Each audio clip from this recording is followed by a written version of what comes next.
O Senhor esteja convosco. Ele está no meio de nós. Proclamação do Evangelho de Jesus Cristo segundo Lucas. Glória a vós, Senhor.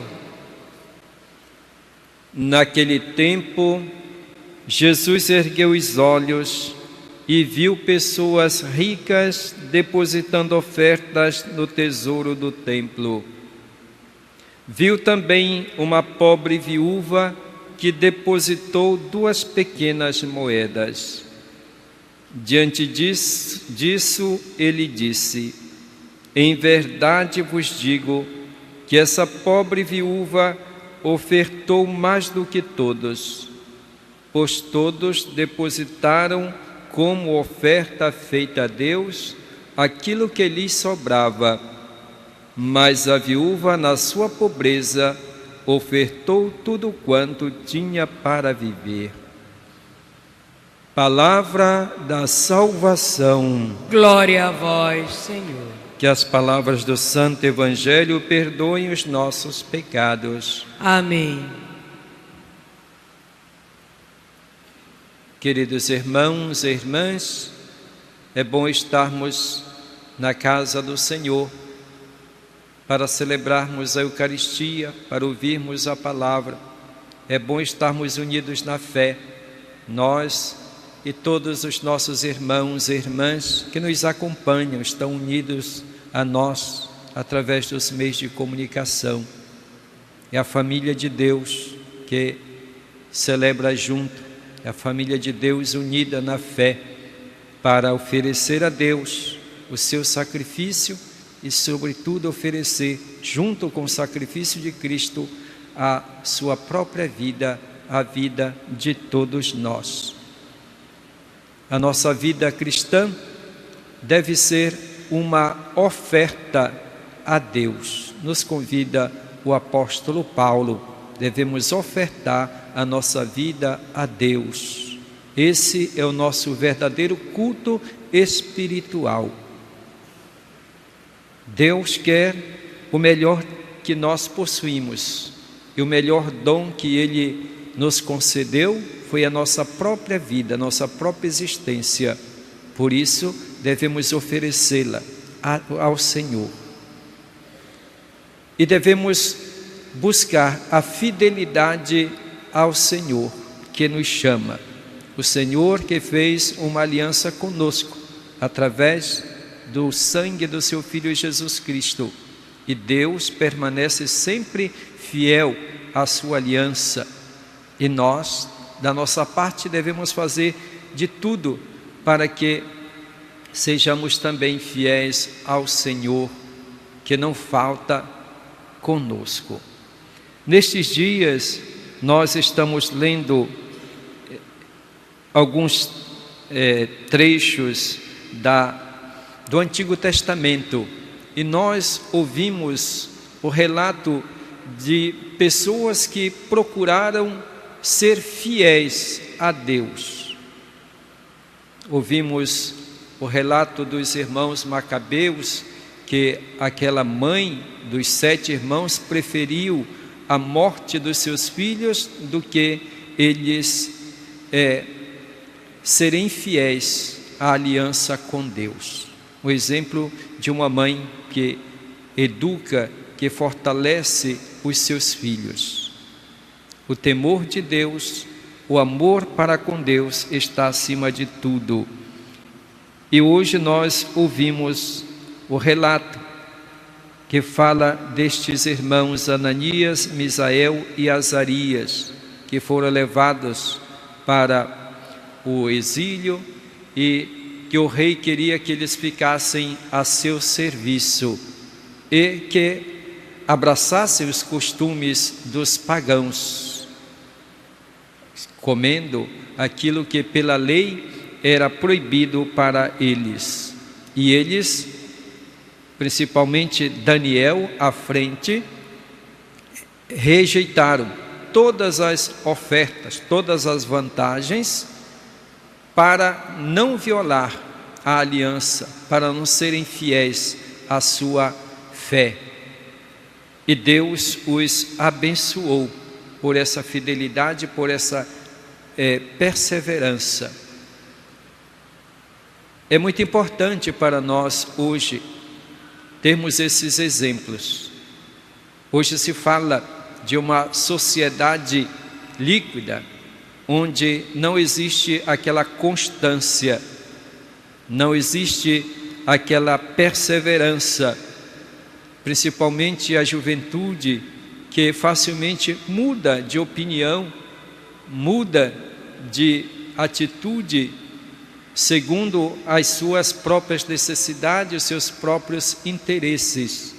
Não existe um padrão de comportamento moral, não existe um referencial religioso. As pessoas facilmente se deixam levar ao sabor da moda do presente, das necessidades e interesses pessoais. Falta aquela constância e aquela perseverança. Então somos chamados a buscar nestes exemplos o caminho que nós devemos percorrer para que nós não nos deixemos seduzir pelas coisas deste mundo, porque são passageiras, mas nos deixarmos conduzir pelo nosso Deus, o Senhor, que fez uma aliança conosco. E nós precisamos então desta constância, sermos pessoas determinadas. Existem pessoas até mesmo que renunciam ao próprio batismo por interesses pessoais, humanos e materiais. Não existe aquela fidelidade ao batismo recebido. Portanto, tudo se torna relativo. Ora, Deus pede de nós uma constância, uma fidelidade. Pensemos, portanto, nas nossas atitudes, como nós estamos agindo como discípulos missionários de Jesus Cristo. Perseverança, fidelidade, compromisso com Deus, com a sua igreja. No Evangelho de hoje, encontramos Jesus no templo. E Jesus percebe como as pessoas fazem a sua oferta. Existem pessoas de posse e pessoas pobres, pessoas humildes. E os ricos fazem ofertas voltosas ao tesouro do templo. E ao mesmo tempo, uma pobre viúva oferece, coloca no tesouro algumas moedinhas que não tinham praticamente nenhum valor. Mas Jesus diz que, na verdade, aquela pobre viúva ofertou mais do que todos aqueles que ofereciam grandes quantias.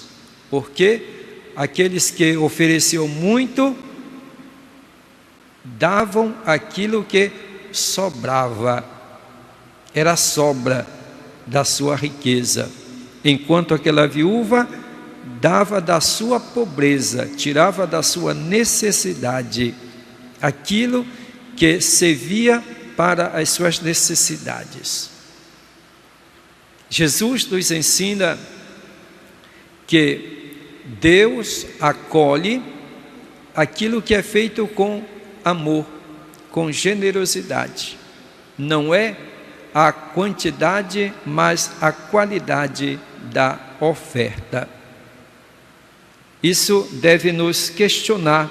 Nós também fazemos ofertas para o templo, para a igreja, para os pobres. E como é a nossa oferta? Será que nós oferecemos a Deus o que nós temos de melhor? Ou nós oferecemos também a sobra, o resto? Quando nós oferecemos aos pobres, quando nós dizemos que partilhamos, queremos ser solidários com os pobres, nós oferecemos coisas boas ou nós oferecemos aquilo que realmente não serve mais para nós? E acontece isso, infelizmente. Pessoas que oferecem para os pobres aquilo que não lhes serve mais para nada. Por exemplo, quando oferecem roupa usada, não oferecem roupa usada, mas roupa que não serve mais. Roupa rasgada, roupa suja, roupa manchada, que deveria ir para o lixo, colocam dentro da sacola e levam para os pobres. Isso não é oferta feita para as pessoas. O Senhor não quer isso de nós. É uma afronta, é uma falta de amor, de delicadeza, eu diria até mesmo de educação. Oferecemos às vezes aquilo que não serve, e lembremos sempre que aquilo que nós damos aos pobres, nós damos a Deus. Portanto, quando nós oferecemos lixo para os pobres, nós estamos oferecendo para Deus aquilo que não serve mais para nada. E Deus é generoso para conosco. Deus nos dá tudo e nos deu até mesmo o que é mais importante, o seu Filho Jesus, para a nossa salvação. Então nós devemos sempre pensar nisso. Deus é generoso para comigo, e eu às vezes não sou generoso para com Deus. Frequento o templo de Deus, e a oferta que eu faço a Deus, às vezes é a sobra, é o troco daquilo que eu consumi. Às vezes é troco até da bebida que eu comprei, pode ser o troco até de um artigo da minha vaidade, e assim por diante. Ofereço a Deus o resto, a sobra. Deus não oferece para nós o que há de pior, mesmo porque Deus não tem nada que seja ruim. Deus nos oferece sempre o melhor. Portanto, devemos nos questionar: precisamos de generosidade, de desprendimento e, sobretudo, de muito amor. Nós expressamos através da nossa doação, da nossa oferta, aquilo que nós somos, aquilo que nós temos interiormente. Quem é bom, quem tem um coração bom e generoso, oferece com generosidade e oferece o que há de melhor, mesmo que seja algo que economicamente, materialmente seja pouco, mas é importante, e Deus aceita se é feito com amor, e é doado aquilo que eu posso, não é resto, não é sobra. Que nós aprendamos, portanto, a generosidade, nós aprendamos o desprendimento, e sobretudo que nós aprendamos que Deus nos dá o melhor, e que nós devemos também ofertar a Deus o melhor que nós temos. E repito, sobretudo, a nossa vida que deve ser oferecida a Deus, uma vida que seja comprometida, uma vida que seja de acordo com aquilo que o Senhor pede de cada um de nós. Oferecer a nossa vida ao Senhor como um culto espiritual que lhe é agradável. São as palavras do apóstolo Paulo. Louvado seja nosso Senhor Jesus Cristo. Para sempre seja louvado.